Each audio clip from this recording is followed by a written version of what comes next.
Y en Mamífero Digital, Edo.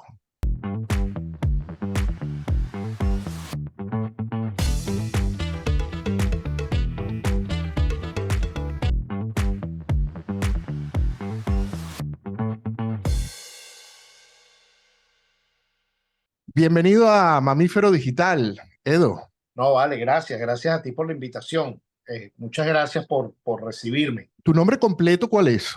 Eduardo Rafael Sanabria González. Tú sabes que aquí en España es muy curioso cuando yo les digo que me preguntan mi nombre, yo les digo Adolfo José y les suena algo rimbombante, algo así como novelesco. Yo le digo, bueno, es que yo vengo del país de las novelas. Aquí se usan nombres muy cortos, solamente un nombre, Ok, y ya están incluso usando hasta los disminutivos.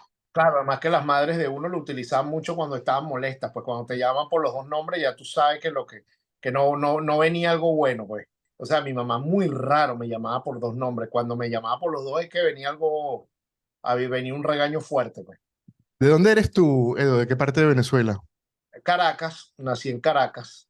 ¿Y te formaste en qué área? Bueno, yo empecé a dar tumbos después de bachillerato, duré como unos cuantos años dando tumbos y vine a agarrar un poquito ya, yo me gradué en el 87, creo que por ahí como por el 92, 91, 92 fue que empecé a estudiar diseño gráfico, porque bueno, la historia mía no es muy diferente a las de aquellos que se querían dedicar a las artes, a ser artistas. Entonces, y en esa época, ahorita todavía, pero en esa época más, pues bueno, la familia no lo veía con buenos ojos y se entiende, porque de alguna manera, si este es un oficio muy duro y vivir de este oficio no es fácil, entonces, bueno, casi que las probabilidades no te acompañan muchas veces. Entonces, bueno, nada, mi familia, pues, es lo típico, pues quería que estudiara una carrera que fuera como un seguro de vida, pues, pero de verdad que me costó mucho adaptarme hasta que como, sí, como te digo,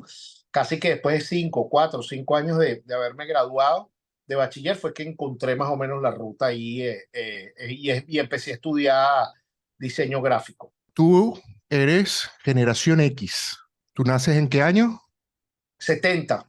70. Eres totalmente una generación X. Las herramientas de diseño gráfico con las que tú te formas, yo me imagino que hoy en día te debe sorprender muchísimo, tanto la facilidad como el alcance que se tiene con las nuevas herramientas.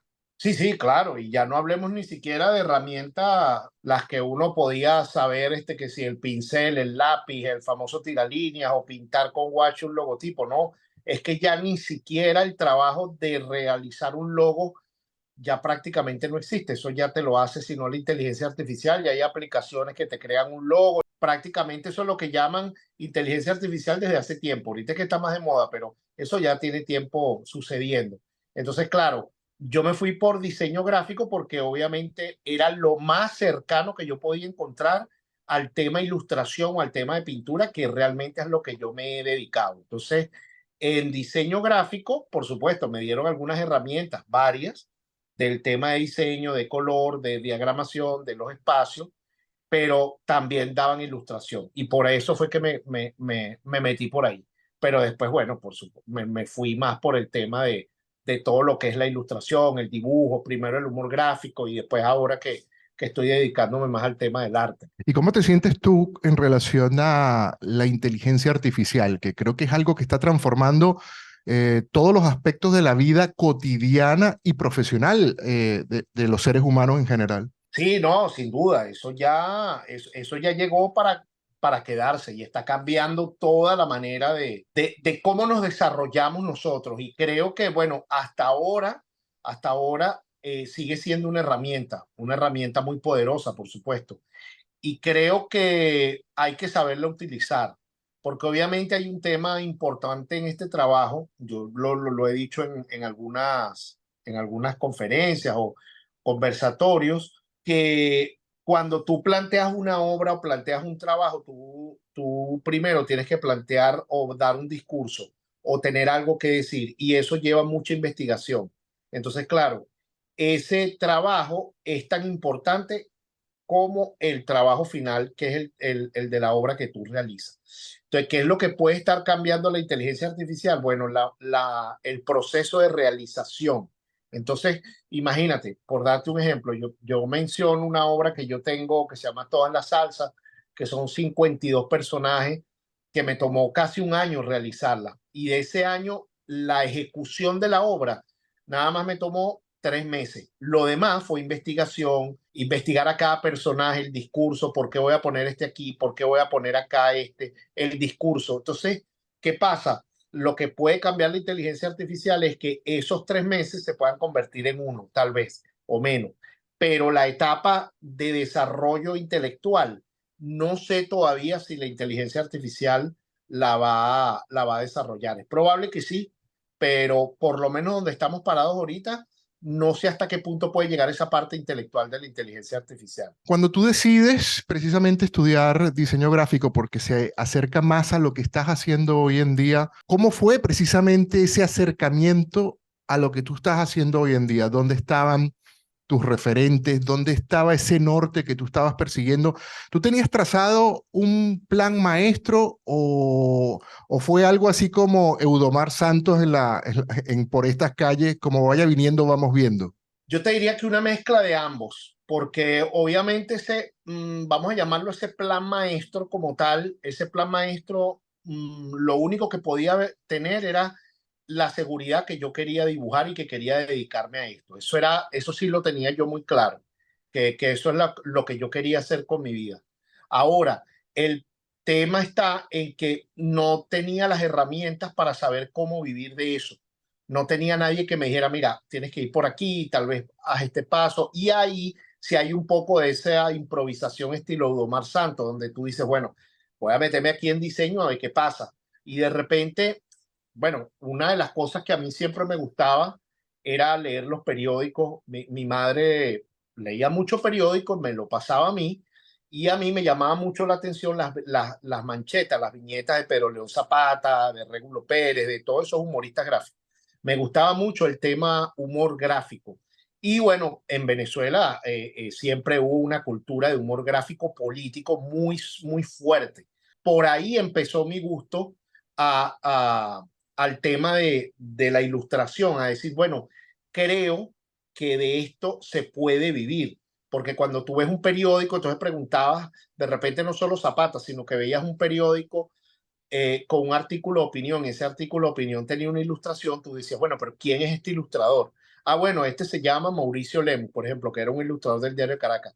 Ah, ¿y él trabaja ahí? Sí, él trabaja ahí. Ah, ¿le pagan un sueldo? Sí, le pagan un sueldo. Ah, o sea, aquí hay un trabajo. Esto puede ser un trabajo donde te pagan, donde tú recibes un dinero por hacerlo, que es un trabajo que uno le gusta. Entonces, claro, los demás trabajos son relativamente más fáciles, porque por ejemplo, el doctor, el ingeniero, ¿sabes? Son como más aceptados por la sociedad.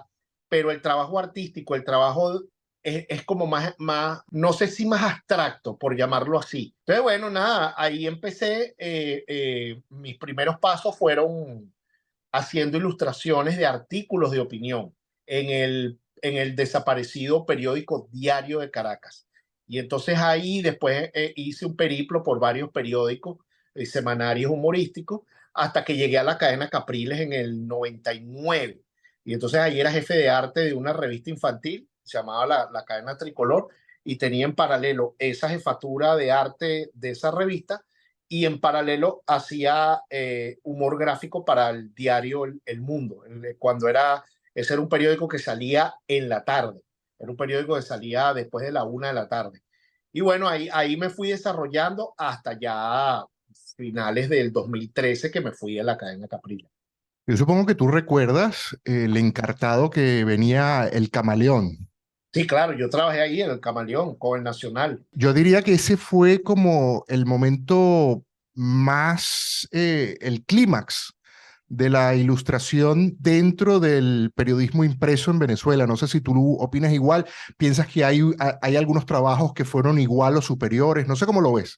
Bueno, en términos, lo que pasa es que el tema de ilustración, como es muy amplio, yo te diría que en términos de humor gráfico político, el Camaleón, por supuesto, tuvo un papel fundamental como lo tuvo el Morrocoy Azul hace décadas atrás, o el Sádico Ilustrado también, era un periódico satírico y que tenía mucha ilustración, mucho humor gráfico. Y el Camaleón fue también lo que es ahora el Chigüire Bipolar, solo que el Chigüire Bipolar tiene una mezcla de varias, ¿no? Porque el tema ilustración como tal sigue estando la imagen, tiene un papel fundamental, pero ahora es más collage, más digital, puedes utilizar fotografía, no es tanto la ilustración, pero si nos remitimos a esa ilustración, a ese dibujo, el humor gráfico de dibujo, por supuesto que en los últimos años, en las últimas décadas, yo te diría que desde el 91, de los 90 hasta los 2000, esos 10 años el Camaleón tuvo un papel fundamental. Sabes que cuando yo tenía 8 o 9 años, no recuerdo exactamente, mi papá me regala las historietas de Mafalda, las de Kino. Sí. Yo quise tener un gesto con mis hijos y fíjate que se las, se las compré. Ah, Yo, mira tú. sí, aquí en esta lata, aquí está toda la colección completa. Bueno, los malagradecidos de mis hijos, porque una de las cosas que tenía Mafalda, además de que tenía un sentido del humor que yo creo que era maravilloso, era la visión de toda una generación que nos transmitió Kino, de los acontecimientos de su generación, pero con la vista de los niños, con cada uno de los niños, con Felipe, con Manolito, con Mafalda, con Susanita. Eh, y eso es algo maravilloso que tiene precisamente la ilustración. Cuando tú haces tus trabajos gráficos, ¿cuál es tu influencia? Yo he visto que la música es una influencia muy poderosa en tus trabajos, es algo que yo he percibido. Pero ¿cuál es esa influencia que tienes tú? ¿Qué buscas? Bueno, yo cuando me dediqué de lleno al tema del arte y el arte pop, siempre me ha llamado mucho la atención. Siempre quise buscar algo más que el arte pop en sí. Obviamente un tipo como Andy Warhol fue una influencia muy grande para mí, y también cuando tú investigas mucho más el tema de Andy Warhol va más allá de los colores chillones o los retratos o las sopas Campbell. Ahí hay un discurso, ahí hay una historia que él quería contar, porque obviamente Warhol fue reflejo de esa época, de ese consumismo en Estados Unidos en la década de los 60. Y entonces, bueno, esa repetición que hacía ese consumismo, de que de repente tú hacías una botella de Coca-Cola y bueno, hacías miles de botellas de Coca-Cola para consumirla. O sea, esa parte del capitalismo y del consumismo extremo lo reflejó Warhol. Cuando tú lo ves en los años, tú dices, bueno, este era un discurso que él quería dar, esta era una historia que él quería contar y tiene sentido. Lo ves un poco más profundo. Entonces, en ese caso, yo dije, bueno, yo necesito ver qué puedo aportar yo un poco más allá de hacer un personaje o hacer un retrato o hacer algo por hacerlo, ¿no? Buscando sencillamente eso. Entonces, claro, por supuesto, tú lo dijiste muy bien, la música es algo que ha estado permanente en mí. Yo, por supuesto, siempre que puedo lo digo, soy el típico músico frustrado, pues que no, me encanta escuchar música, pero no tengo la capacidad de repente de tocar un instrumento, pero me gusta mucho, me mueve mucho la música. Y bueno, por supuesto, crecí con dos de los principales géneros que marcaron el siglo pasado, vamos a llamarlo así, que fueron el rock and roll, el rock y la salsa, en este caso. Que desde mi punto de vista, desde mi experiencia, yo quiero reflejar eso en mi trabajo, en el arte. Entonces, ¿cómo puedo yo dar un homenaje a la salsa, por ejemplo, que no se haya hecho antes? Entonces, por darte un ejemplo, la salsa para mí fue tan importante como el pop o como el rock. Entonces, bueno, ¿quiénes fueron los representantes más grandes del pop o del pop rock? Los Beatles. Bueno, la portada de los Beatles de Sgt. Pepper. Bueno, entonces ahí hay esa asociación. Pero entonces además yo quiero poner en esa portada eh, o en esa obra de la salsa, no solo a los que todos conocemos, sino a los autores, a los diseñadores gráficos, a todos los compositores que fueron fundamentales. Entonces, claro, para que tú cuando veas la obra empieces a investigar y decir, ¿quién es este? ¿Por qué este señor aquí? ¿Quién es esta señora que yo no la conozco? Y entonces empiezas a investigar y dices, ah, ok, no solo es la obra, no es el impacto visual que me genera, sino la historia detrás de la obra. Igual con la gira rock and roll que hice reciente, que es como yo me imaginaba esas bandas de antes. Yo vi una película hace muchos años, imagino que tú también la viste, que se llama Almost Famous, casi famoso, que era una banda era un periodista sobre la vida de uno de los periodistas jóvenes de la Rolling Stone, de la revista Rolling Stone, que iba de gira con una banda entrevistándolo. Y era una banda, bueno, que obviamente no tenía dinero y se la pasaba en autobús. Entonces yo me imaginé esa gira, pero con los exponentes del rock and roll desde el inicio hasta ahora. Entonces, claro, todo este cuento que te doy con esa obra pertenece a la obra. Y es por eso que la gente cuando la ve y escucha el argumento que uno tiene como artista, dice, ah, ya, es que ya entiendo de qué va el tema de la obra. No, como te digo, no solo es el impacto visual, sino la historia detrás de la misma obra. Entonces, eso a mí, contar eso, tener algo extra, me mueve mucho. Si tuvieras que escoger solamente una banda o artista de todos esos a los que tú les has hecho el trabajo, ¿cuál harías? ¿Cuál escogerías? Uy, es difícil, muy difícil, pero bueno, por ejemplo, del rock, por un tema más que todo sentimental y marcado con gente de mi familia, los Beatles, por supuesto, porque además a los Beatles yo llegué tarde. Yo tenía un tío que murió, que lo quise mucho, y él era esa típica historia que me ponía los discos y yo me fastidiaba, pues cuando era pequeño, cuando tendría 7, 8 años, 9, y mi tío tendría, qué sé yo, 20. Estamos hablando del 79, por ahí, 80. Y él me ponía los Beatles y me decía, escucha esta música, escucha esto. Y me los ponía y a mí me fastidiaba muchísimo. Y cerré ese capítulo como que no me gusta. Y como a los 28, 29 años, no sé por qué, volví a ello. Es probable que pueda pasar con tus hijos y Mafalda. O sea, que de repente tú se lo das y ellos, bueno, pero a lo mejor tus hijos en algún momento agarrarán ese libro, lo verán y dirán, ah, esto se trata de esto. O sea, ellos mismos van a descubrirlo. Entonces, así me pasó con los Beatles y por eso trato en mi trabajo de tener mucho de ellos. Pues de hecho, yo tengo una serie, a los Beatles le decía Los Fabulosos Cuatro. Entonces hay una serie que tengo que son Los Fabulosos Cuatro caminando como Abbey Road, entonces en la portada de Abbey Road, pero entonces los Fabulosos Cuatro del arte en Venezuela, los Fabulosos Cuatro del béisbol venezolano, los Fabulosos Cuatro del fútbol, y entonces, y así, como pues los cuatro maravillosos de ese tema. Entonces, bueno, creo que los Beatles sería una de las, o la banda. Y si fuera salsa, Uf, y salsa hay tantos, pero el primero que me viene a la mente, por supuesto, es Oscar de León. Oscar de León, yo crecí escuchando Oscar de León y fíjate que va más allá del tema. Con Oscar de León me pasa mucho lo que me pasa como con Cruz 10. Son gente que yo admiro muchísimo, más allá del talento que tienen. Y son la viva demostración que el talento no lo es todo. Tú tienes que ser disciplinado y tienes que trabajar muchísimo. Y un tipo como Oscar de León, por ejemplo, Oscar de León es un tipo que no bebe, no fuma, o sea, es un tipo sencillamente rígido en todo lo que es su rutina y por eso llegó a donde llegó. Es que no hay otra manera. Y un tipo como Carlos Cruz Díez también. Son tipos que son rígidos en su disciplina, en su día a día y trabajan, porque es que no hay una fórmula mágica. Entonces, para mí me hace admirarlos mucho más, porque Oscar de León ha podido terminar de repente, no sé, como tantos músicos que no tuvieron éxito o que de repente se entregaron a las drogas, al alcohol, y eso ya lo sabemos dónde termina. Igual el tema de Cruz 10. Cruz 10 es el ejemplo, es el mejor ejemplo de que no necesitas ser un artista atormentado, un artista que no vende nada, que eres un tipo que siempre tienes que crear a través del sufrimiento, que eso no está mal, eso está bien porque los demonios todos los exorcizamos o los sacamos de la manera que nosotros, y no todos tenemos la misma vida.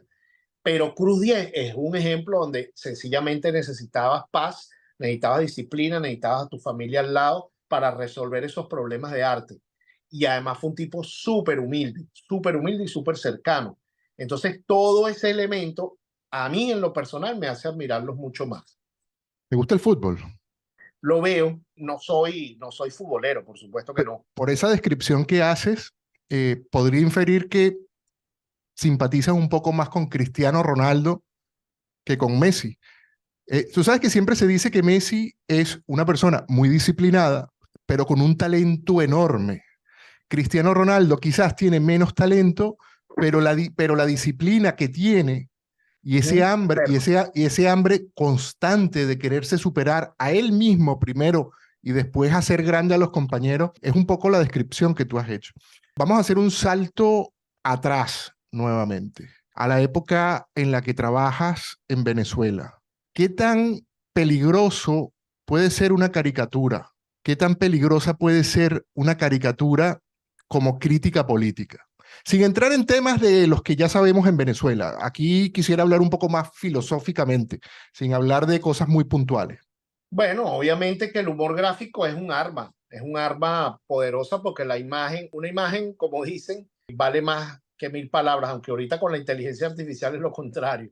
Mm. Pocas palabras ya te valen una imagen ahí en ese sentido, pero sí, obviamente cuando tú das el mensaje que es y llegas a donde tienes que llegar sin necesidad de muchos rodeos, simplificando con una imagen, tú puedes decir mil cosas y puedes cuestionar y demoler la política de un gobierno. Pues, o sea, no necesariamente estoy diciendo que hagas que un gobierno caiga, porque hasta donde yo sé, todavía no ha habido un gobierno, ninguno que yo sepa, o una dictadura que haya caído por una caricatura o por un humor, pero sí. Pero sí ha habido gobiernos que han censurado a Sí, no, caricaturistas. totalmente, claro, porque ellos saben el poder del humor, ellos saben el poder que puede significar, porque obviamente una persona, tú puedes tratar de describir un gobierno autoritario, un gobierno dictatorial en artículos de opinión, en libros, en conferencias, pero también con una sola imagen tú puedes resumir todos esos artículos de opinión, todos esos libros los puedes resumir en una imagen y el impacto es mayor, porque hasta una persona, vamos a ponerte una persona que a lo mejor no lee o una persona que no, pero ve la imagen y dice, es verdad, esto es así. Esta persona pudo decir lo que yo quería decir y no hallaba cómo. Entonces, esa magia también la tiene el humor y por eso también, sí, los gobiernos, por supuesto, autoritarios no toleran el humor y si acaso lo dejan, tiene que ser gente al servicio de ellos, pues.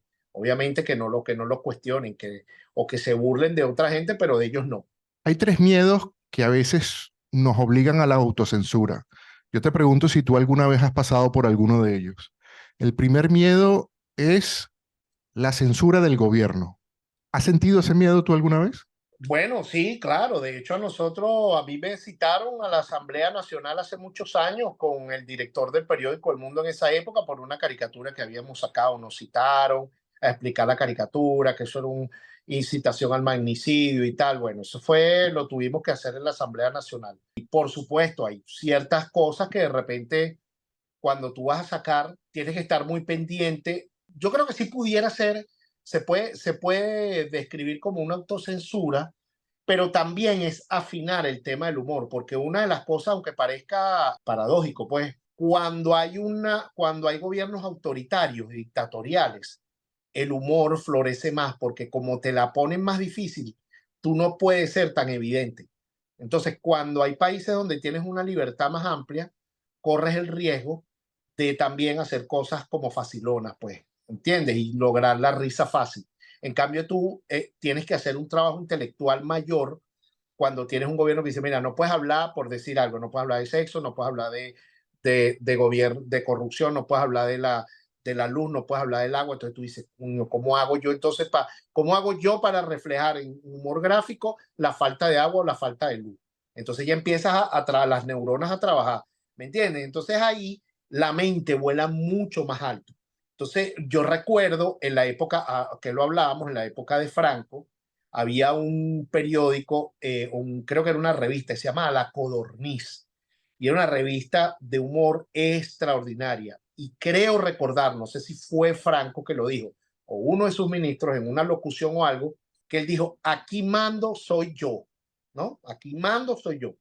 Y entonces recuerdo que hay una caricatura que sacaron un planeta Tierra pequeño y lo rodea la galaxia y lo rodean los otros planetas.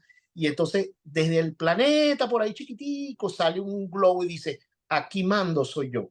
O sea, eso a mí me parece una genialidad y que te da, ahí dice muchas cosas, pero de repente tú, ahí no dibujaron a Franco, ahí no hace falta dibujar a Franco ni, ¿sabes? Entonces, eso forma parte de esas neuronas que tienes que trabajar cuando tienes como esa espada de Damocles. Ojo, eso no quiere decir que de repente pasas liso con esa y de repente hiciste una con unas flores y te agarraron por esa con las flores donde tú menos te imaginabas. Porque bueno, los sistemas autoritarios son así, ese es el problema también. Siempre tienes como esa, si no te agarran por ahí, bueno, te agarran por otro lado. Ese nivel de presión a veces estimula la creatividad. ¿Tú sientes que te fue productivo? ¿Extrañas ese nivel de presión o sencillamente pasas de él ya? Bueno, lo que pasa es que sí de un tiempo, de unos años para acá, ya yo sentía pero es un término, digamos, es en el aspecto más personal y más profesional, un cansancio ya. Ya yo decía, bueno, este tema del humor gráfico como un todo, ya yo lo sentía repetitivo. Mis energías quería dividirlas en otras cosas, en otra búsqueda, en encontrar otra cosa. Porque ya el humor yo decía, bueno, pero es lo mismo, me parece que es lo mismo ya. Entonces, claro, lo que sí me queda de ese tema de humor, que sí lo trabajo a diario, es ese músculo de la creatividad que trato de, bueno, ¿qué idea puedo yo plantear que sea impactante o que la gente la pueda ver que no se haya dicho antes? ¿No? Entonces, eso sí me queda del humor gráfico como tal, del humor gráfico y del humor gráfico político. Entonces yo lo que hago es que, porque claro, en esa época tú tenías que trabajar y sacar una viñeta diaria. Pues, bueno, una viñeta diaria es un reto importantísimo porque tienes que estar con ideas constantemente y hasta adelantar ciertas cosas. Entonces, eso sí lo aplico yo al trabajo, a mi trabajo artístico, porque claro, el trabajo artístico se divide en dos, en mi caso, se divide, bueno, en todo lo que es el estilo, en todo lo que es la estética, que son los colores pop, que es todo lo llamativo, es que es esa forma que ya yo he logrado crear como un estilo reconocible, más o menos. Ese es un lado, pero está el otro lado que le doy más importancia, que es lo que te comenté, el discurso, la historia que hay que contar, qué idea quiero yo plantear aquí, y para entonces trabajar esa obra como tal. Vale, te hablaba de tres miedos y ya hablamos de uno, que era precisamente el miedo de la censura que puedes tener a través de un sistema de gobierno. El otro miedo que creo que también puede existir es el miedo de la línea editorial, que al final del día es la que paga, pero también por razones varias te puede decir, Edo, esto no va. Y tú pasaste toda la noche trabajando y pensaste seguramente que tu trabajo merece salir, porque además tú consideras que la gente merece escuchar o ver, en este caso, el trabajo, la expresión. Ese miedo editorial que ya no es la autocensura, sino la censura de tu propio medio. Que yo recuerde, no, porque además, bueno, en la época donde yo estaba trabajando, no sé si había todo lo que te pueda decir entra en el campo de la especulación, porque obviamente tú no tenías, no, yo en esos tiempos creo, o sea, ahorita que estoy haciendo memoria, no recuerdo alguien que me haya dicho, no saques esto, no te metas con este gobernante, no metas, no sé, había como mi caso personal. Sí, ya lo último, cuando compraron la cadena Capriles, en este caso ese medio que ya tenía el gobierno en los tentáculos, pues bueno, ya ahí sí tú más o menos, no hacía falta que te lo dijeran, pero sí ya tú lo intuías y coincidió también con esa decisión mía de irme porque ya yo tenía en mis planes venirme, pues venirme a Estados Unidos. Entonces, como te digo, ya las redes sociales, era 2008 ya yo estaba empezando a experimentar con el tema del arte muy tímidamente, pero en el 2009 llegan las redes sociales, entonces Twitter, empieza Instagram, y yo tengo como esa ventanita ahí donde puedo resolver cosas que no necesariamente estaban en el medio, y entonces ahí yo empiezo a descubrir y digo, ¿sabes qué? Creo que ya me voy a ir por aquí. O sea, voy a ir allanando el camino para que cuando tome la decisión de irme, pues no me pegué tanto y ya estoy por aquí. Entonces, bueno, eso fue lo que, no, pero en verdad, en línea general, no tuve esa censura de arriba, ya, llamémoslo así. Y el último miedo que yo te he puesto aquí es el miedo a la integridad, no solo la tuya, Claro, sino que cuando ya uno llega a una edad, conforma familia, sí, sí. incluso con los padres, etcétera, uno piensa en las repercusiones de las consecuencias de lo que uno hace. ¿Te pasó que en alguna noche, desvelándote, mientras estabas haciendo alguna viñeta, algún trabajo, dijiste, no, esto no, este no lo sacaré? No sé, es probable, porque ahorita que me estoy acordando así, no, no, como te digo, porque más que autocensura, es lo que yo te decía, es como una especie de afinar qué vas a sacar, qué vas a decir. Y también ayudó mucho el momento, la etapa donde estábamos. Yo recuerdo que en la época cuando Hugo Chávez estaba vivo, yo era uno de los pocos que sacaba la cara de él, la cara la sacaba y tal, y nunca alguien me dijo, mira, no dibuje a Hugo Chávez, mira, no, o el tipo no pasó, salvo ese incidente que te dije, ni siquiera estaba Hugo Chávez ahí de por medio en la caricatura. Sí, eso que tú dices es cierto, ya una vez que me casé, que tuve mi hija y todo, pues bueno, ya tú te pones a pensar y dices, bueno, tengo que ver cómo le voy a dar la vuelta a esto. Y más que todo, que el tema de autocensura o un miedo también era como ciertos códigos que yo mismo me ponía. Por ejemplo, yo decía, no me voy a meter, no creo que haga falta meterse con la condición sexual de alguien, no creo que haga falta meterse con la raza de alguien, no creo que, por ejemplo, si hay un ministro o X persona que, por decirte, que es afroamericano, por decir algo, pues meteme con la raza, pero era algo que yo decidí, pues. Yo dije, ¿sabes qué? Esto no le aporta nada. Yo he podido hacerlo y me he podido meter en un lío, ¿entiendes? Porque de repente y puedo generar más clic o más gente, pero yo tomé esa decisión. Entonces, claro, creo que eso también tal vez me ayudó un poco, ¿no? Esa respuesta me da pie para la siguiente pregunta. El tema, cuando tú haces tus trabajos, ¿hay algún elemento de humor? En, ¿Buscas la intencionalidad del humor en alguna de tus trabajos, en alguna de tus piezas? Y si es así, la recurrente pregunta, ¿cuál es el límite del humor para Edo? Mira, los trabajos, no sé si genere, si lo hago con esa premisa de que de repente el humor como tal, entendido el humor de que la gente pueda reír o pueda tal vez reflexionar. Lo que sí es que busco algo que decir. Yo sí he tenido obras que he sacado que han generado emociones un poco más intensas, pues, o sea, te digo que a veces los Ávilas que yo he sacado, yo he visto gente enfrente que llora, pues, cuando los ve, que se estremece porque hay algo que le dice la obra que no se la dice otra. Y eso no solo porque sea mía, eso puede suceder, o sea, con cualquier obra que tú te puedas parar, a lo mejor en un museo o en un sitio, hay algún artista o una artista que te puede generar esa emoción también. Eso es lo maravilloso del arte, que genera eso. Y lo otro, que el tema del límite del humor, yo diría no tanto el humor en estos tiempos, yo creo que más que el humor es con la opinión. O sea, los límites de la opinión hoy en día están más difíciles porque no sé, no hay con este tema de los tiempos que vivimos y este tema de las redes y este tema de lo políticamente correcto, prácticamente no puedes opinar sobre nada sin que levantes algunos callos. Entonces, hay un fenómeno nuevo porque antes era la élite gobernante, pues, el gobierno, que de alguna manera podía sentirse dolido o algo porque que lo sigue, ¿no? Los gobiernos, pero es que ahora ya es el público, ya hay gente que sencillamente en redes, si te quieren lapidar por una opinión que tuviste, lo hace. Y entonces ahí el tema de la libertad de expresión, ahí no sabemos, más, por eso te digo, más que el humor es el tema de la opinión y la libertad de tú decir cosas. Por supuesto, tú tienes que estar consciente que hay cosas que tú dices que tienen una consecuencia y que si tú andas por ahí diciendo cosas locas, ¿entiendes? Por supuesto que vas a tener una consecuencia. Pero más allá de eso, sí uno siente que hay como una especie de juicio moral en todos lados, sobre todo con las redes, con cualquier cosa que tú digas, porque estos tiempos son tiempos polarizantes.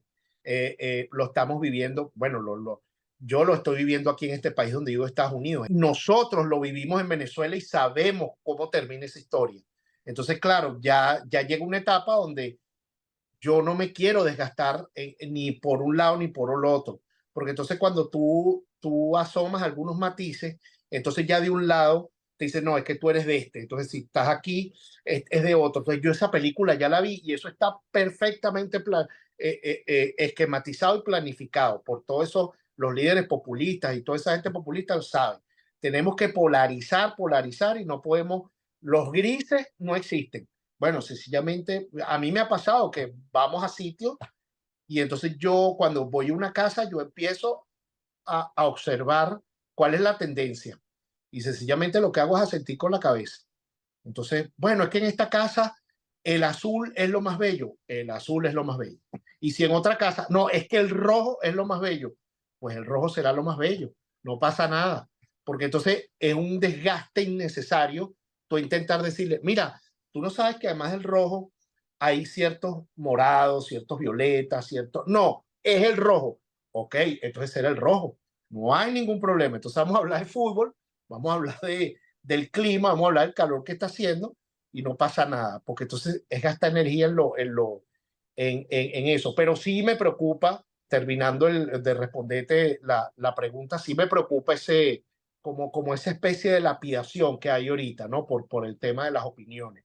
De niño, ¿qué historietas consumías? ¿Condorito, Kino, ninguna? No sé. No, no, no, no, uf, pues imagínate, mi generación, yo crecí, por supuesto, como mucho, no solo con Dorito, por supuesto, con Dorito, bueno, Mafalda, Asterix y Obelix, que son uno de los personajes extraordinarios con los cuales yo crecí, pero por supuesto, Kino, Mafalda, había una tira que se llamaba Memín Pingüín, que era mexicana también, esa tira era fantástica, era un cómic que salía, bueno, Calibán también, vagamente, y los clásicos, pues los superhéroes. Ahorita recién fallecido Ibáñez, de Mortadelo y Filemón, que era nosotros crecimos con esas tiras, y los clásicos, Batman, Superman y tal, pero ya después, un poquito más de grande, yo me devoraba las revistas Mad. La revista Mad era una revista norteamericana, quien lo está escuchando ahorita, de sátira política también, donde ellos, pero no solo era sátira política, sino también era una sátira a la industria del entretenimiento y todo. Entonces salía una película y cuando salía la película, a la semana siguiente salía la revista con 4 o 5 páginas llenas de humor gráfico satirizando el tema de la película. Era una maravilla. Esa revista, bueno, yo crecí y fue uno de los referentes de a lo que yo me quería dedicar en ese momento, que era el tema del humor gráfico. ¿Recuerdas cómo era tu proceso para ir a comprar las historietas? O sea, ¿cómo hacías para recoger el dinero? ¿Te lo daba tu padre? ¿Era una mesada? ¿Le pedías a tu abuelo? ¿Bañabas al perro o limpiabas el carro? ¿Cómo era si tenías algún tipo de ritual o cómo era ese proceso de ir de tu casa al lugar donde comprabas las historietas? ¿Cómo las escogías? Bueno, el caso mío es como muchos, no comía. Lo que me daban para comer, pues lo agarraba para comprar cómics, o en este caso, o en mi caso, que otra de mis pasiones, como fue la música, yo fui, ahorita le dicen DJ o algo, pero en esa época era DJ o algo, y yo compraba muchos discos acetatos, entonces, bueno, esas eran mis dos pasiones. Entonces, esa era la manera. Y lo otro, pues bueno, ese mismo ritual que uno lo añora, pues normal, que las generaciones de ahora no lo van a saber o no tienen por qué saberlo, pero era salir de tu casa, montarte en un transporte público, agarrar ese transporte público. Yo viví toda mi vida hasta que me casé en el Valle, en los Jardines del Valle. Y ahí los kioscos, bueno, llegaba lo normal, pero lo más que tú podías comprar, bueno, eran condoritos y tal, y todo eso, pero si querías ir un poquito más allá, estilo la revista Mad o esos cómics, tenías que ir a, no sé, Sabana Grande, Chacaíto, que había algunos, yo recuerdo que había un kiosco que se llamaba Librería, Kiosco del Sur, que era un kiosco donde llegaba los cómics o las revistas importadas. Y habían algunas librerías ahí en Sabana Grande y la única manera era ir en transporte público, echarte como 1 hora y pico bajarte, comprarlo, montarte otra vez y bueno, ir disfrutando, pues, devorándote el cómic para llegar cuando llegabas a tu casa. Ya no era tan inmediato como ahora, pues toda la inmediatez es más, todo tiene su pro y su contra, pues. ¿Recuerdas más o menos de esa época, año 80, tirando hacia los finales de los 80, casi 90, las tarjetas Garbage? Sí, claro, Garbage Pail Kids, creo que Sí, eran. sí. Creo que sí, Garbage Pail Kids, creo que sí, claro, yo tuve varias. ¿Qué sensación te dan hoy en día? En aquel momento era un elemento muy transgresor, o sea, rompía, recuerdo que las personas adultas las detestaban. Y sí, mi madre también, mi madre me decía, pero ¿cómo tú vas a estar comprando eso, una cosa? No me acuerdo si ya yo tendría, no sé, tendría 18, 20, no me acuerdo. Pero es que todo es cíclico, todo es cíclico. Lo mismo pasa ahorita con los, yo que tengo una hija de 15 años y ves más o menos alrededor, hay cosas que a uno le escandaliza, pues obviamente, porque ya tú tienes una edad, entonces cuando tú los ves a ellos que de repente tienen unos códigos, es lo mismo. Sobre, lo que pasa es que sí cambia, lo que cambia es lo acelerado de estos tiempos, eso sí, que como estos tiempos son más acelerados, pues bueno, la preocupación de uno es mayor porque toda esa información viene, se va, viene, se va, viene, se va. Cambio, por ejemplo, esos Garbage Pack Kids, uno compraba esas tarjetas y eso quedaba ahí, duraba meses, meses con eso, ¿sabes? Entonces ahora no, ahora todo es fast, rápido, como Spotify, como Netflix, como todo, ese consumo súper rápido. Entonces ellos están viviendo con eso, que bueno, es lo que les tocó a ellos y que nos tocó a nosotros procesarlo, pues como padres, ¿no? Hablando de redes sociales, donde creo que realmente, creo que has conseguido un entendimiento muy bueno en las redes sociales, eres muy conocido en redes sociales, específicamente en Instagram y Twitter. El año pasado, si no me falla la memoria, tú me corriges, creo que hiciste un tour por Europa de museos en museos con Laureano Márquez. ¿Fue el año pasado? No, eso fue en el 2018 y 2019 nosotros editamos el libro Historieta de Venezuela. Entonces, en el libro Historieta de Venezuela aprovechamos para hacer una gira. Hicimos una en el 2018, hicimos una en el 2019 por varias ciudades. Entonces, claro, ya en los últimos años yo he tenido la costumbre, cuando puedo, cuando tengo chance de ir a una ciudad distinta, lo primero que busco es un museo, porque a mí eso me encanta. Eso es una obsesión que yo tengo con visitar museos y ver obras de arte, me encanta. Entonces, claro, y Laureano también es el propio compañero en ese sentido, porque Laureano, Laureano casi que fue cura y Laureano le encanta todo ese tema de ese arte, sobre todo el Renacimiento, ese arte barroco, todo ese tema de vírgenes, de todo, él le encanta. Entonces, bueno, pero sí tuvimos la oportunidad de, y ahorita reciente vine estos eventos, pues ahí saqué un videito ayer live, un poco el resumen. Cuando empecé a hacer el resumen me di cuenta que visitamos 32 museos. O sea, fue una maratón duro, duro, duro de verdad, que no sé hasta cómo tuve energía para eso. Y bueno, es que me encanta, pues a mí me gusta mucho. Y debo decir, ahorita que tú hablabas del tema de redes, últimamente la gente te lo agradece mucho. Entonces, creo que ahí hay una especie de actividad que le estoy prestando un poco más de atención, pues un poco como un contenido extra para los seguidores, pues porque a los seguidores les encanta, entonces hay gente que te dice, conchale, es que no puedo. Yo, la única manera de haber visto esto es a través de tus historias, porque tal vez yo no vaya, no pueda ir o sabes, entonces lo hago así, pues lo disfruto mucho. ¿Cuál es tu top 5? Vamos a ponerlo así, que a la gente siempre le gusta esto de enumerar las cosas. Tu top 5 de museos en Europa. Y cuál específicamente por cuál obra? Únchale, qué difícil, qué difícil. Bueno, es que, bueno, son muchas las características, pero es que, mira, Europa ahorita recientemente estuve mira, en Florencia, ahorita estuve en la Galería de los Uffizi, que es donde está, bueno, obviamente está el nacimiento de Venus de Botticelli, que es como la más famosa, pero hay muchísimas obras ahí de Botticelli. Y bueno, ver esa obra de primera mano es extraordinaria. Y te diría uno de mis artistas preferidos, que es Gustav Klimt. Es que tengo muchos artistas, pero Gustav Klimt, que, bueno, en Viena pudimos ver, hay un castillo que se llama Belvedere, que era un castillo de un rey. Ahí hay una exposición del arte vienés y bueno, está Gustav Klimt, eso me pareció fantástico. Y bueno, en Ámsterdam el Museo de Van Gogh, el Museo de Van Gogh también. Te diría que el Reina Sofía, cada vez que voy a Madrid, cuando puedo, porque no es que he ido mucho, pero las veces que voy a Madrid tengo un ritual que es ir al Reina Sofía a ver el Guernica de Picasso. Me quedo ahí un rato, lo veo, porque es una obra que me gusta mucho, pues en lo personal me gusta mucho. Y te he nombrado, creo que tres o cuatro, te nombré. Se me escapan varios, pero ahorita recientemente en París, estuve en el Museo de l'Orangerie, que es donde Monet expuso su nenúfare, y es un museo extraordinario. Es pequeño, pero es extraordinario.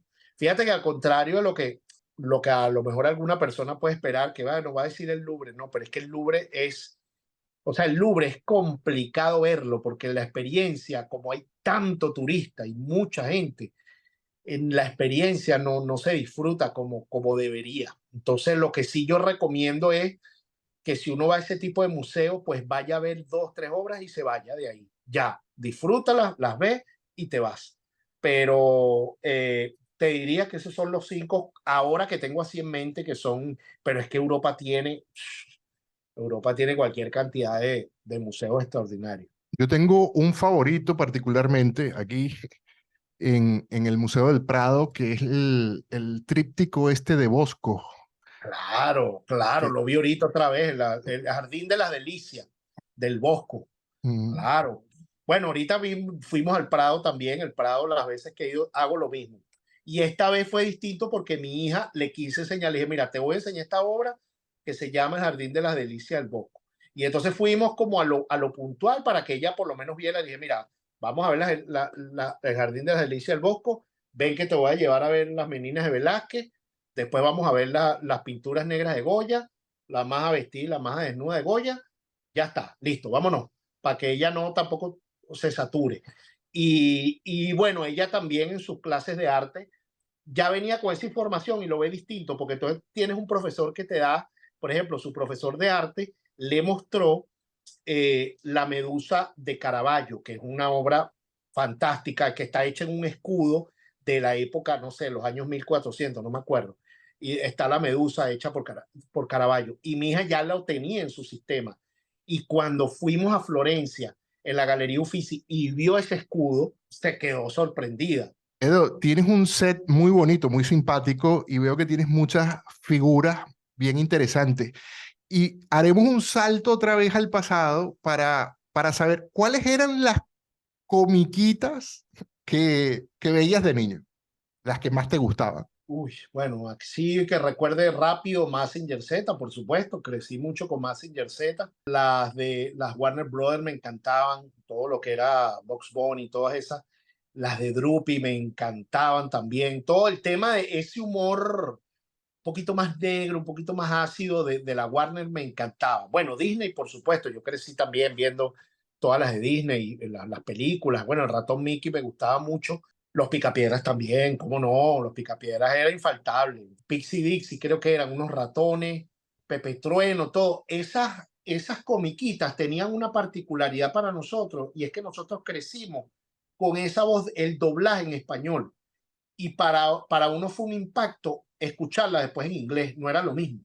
Y el doblaje en español era fantástico porque le daba como un toque extra que no lo tenía el de inglés, o por lo menos me imagino que alguien que creció viéndolas en inglés pues dirá lo contrario, pero nosotros crecimos viendo ese doblaje muy particular de esas comiquitas, ¿no? Yo no sé si a ti te pasó igual que a mí, pero algo que yo todavía no acepto y no aceptaré es el verdadero nombre de la rana René, Ah, Kermit, ¿no? Kermit, que, sí, cierto. que para mí siempre será la rana René.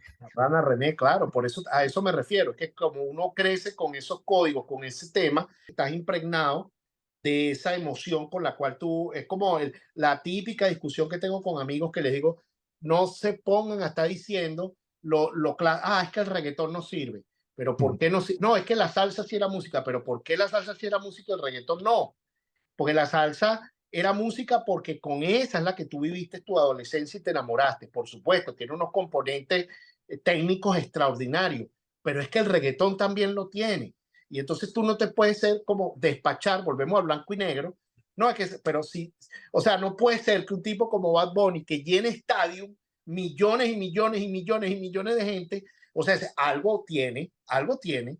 Entonces, ¿entre quién? Por supuesto, entre los, el lenguaje que él está hablándole a la gente, no te está hablando ni a ti ni a mí, porque él no está cantando ni para ti ni para mí. ¿Entiendes? Entonces, de eso se trata, con lo que tú creces, con lo que tú llevas, esa historia que tú llevas de tu vida, donde te enamoraste, en el sitio donde estuviste, cuando te despidieron de un trabajo, cuando te dieron un ascenso X, esa música que tú tenías. Por eso es que esa música es buena. Pasa con el fútbol. Yo ahorita hice los fabulosos cuatro del fútbol y para evitar rollo, porque siempre va a haber rollo, hice una encuesta en Twitter. Y entonces los cuatro que quedaron fueron Pelé, Messi, Cristiano y Zidane. Por supuesto que porque no metiste a gente, que porque... Bueno, y estuve leyendo un artículo interesantísimo sobre, porque me puse a investigar todo ese tema del fútbol y decía, exceptuando a Pelé, por supuesto, porque Pelé no hay nadie que pueda decir, o sea, que si tú me nombras dos o tres, o me nombras dos, o me nombras cuatro, Pelé va a estar ahí, o sea, eso no hay discusión. Pero decía que cuando tú haces un top 5 o un top 10 de futbolistas, la gran mayoría que va a elegir, elige el tema sentimental. Claro, Más que todo, o sea, fue el futbolista que tú viste meter gol en vivo. Entonces, claro. por eso que tú dices, no, es que Cristiano, bueno, por supuesto, porque lo estás viendo, pero a lo mejor tu abuelo, tu papá dice, no, es que Pelé. Bueno, pero es que él lo vio. ¿Por qué? Bueno, porque él vio en vivo. Eso lo vio él. Entonces, claro, ese componente hay que tenerlo claro cuando haces ese trabajo, ¿no? Edo, ya para finalizar, en los próximos 5 años, ¿dónde estará? ¿Hacia dónde va Edo? De todo lo que ya has hecho, ¿qué te falta por hacer? Ese trabajo que tienes aquí que no has hecho todavía. Creo que me falta un poco más en el aspecto de Venezuela, porque lo he ido trabajando en los últimos años. Me falta ahondar más en la identidad del país. Lo estoy desarrollando, lo estoy trabajando, me he dado cuenta que es una constante. Antes lo hacía de una manera un poco más inconsciente, inconsciente en el buen sentido, pues no estaba como muy, quería hacerlo, pero ahora sí lo tengo más como un propósito, ¿no? Porque también obviamente esta generación de nosotros sí siente que hay como una especie de vacío en toda esa cultura y en toda esa memoria de Venezuela que si uno se descuida va a desaparecer y más con la diáspora. Entonces si desaparece, la identidad como país desaparece, ¿sabes? Entonces yo creo que los países, independientemente de, tienen que tener una identidad, tienen que tener algo. Entonces, bueno, dentro de mi pequeña trinchera, por llamarlo así, quiero seguir ahondando en ese tema de identidad y de memoria. De hecho, mi nuevo libro se llama Crónica, Patria y Pop, porque es una crónica de todo, de lo que he ido desarrollando, pero también de la historia del país a través bueno, del país de la patria, a través del arte pop. Entonces, bueno, esos títulos, esas tres palabras quiero seguir ahondando en ella, pues en esa crónica y la patria y el pop. Bueno, Edo, gracias por participar en Mamífero Digital. No, vale, gracias a ti, Adolfo, gracias por la invitación. Muchas gracias. Esto era Mamífero Digital con Edo.